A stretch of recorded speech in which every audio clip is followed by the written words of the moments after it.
मेरा बेटा किचन में जाए और एक ग्लास में पानी डाल के ले आए कूलर से। अम्मा ले आया।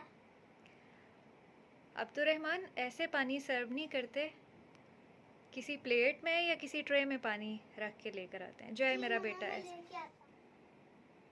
ले आया मम्मी मम्मा। वेरी गुड, माशाल्लाह।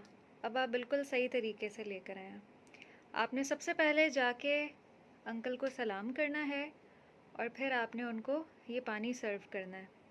और जब तक वो पानी पी लें आपने उधर ही खड़े होना है। हो सकता है कि उनको और पानी चाहिए हो, ठीक है? फ़ौरन पकड़ा के वापस नहीं आ जाना और उनसे पूछना है आपने कि अंकल आपको और चाहिए। अब आप मुझे बताएं, आपने सबसे पहले जाके अंकल को क्या कहना है? अस्सलामुअलैकुम वरहमतुल्लाहि वबरकातुहू। Very good. फिर आप क्या कहेंगे? अंकल ये पानी पी ले। मैं वहाँ पे खड़ा रहूँ जब तक अंकल पानी नहीं पीते। अंकल फिर मैं अंकल से पूछूंगा आपको और पानी चाहिए? शाबाश, वेरी गुड। जाएं आप दे आए उनको पानी।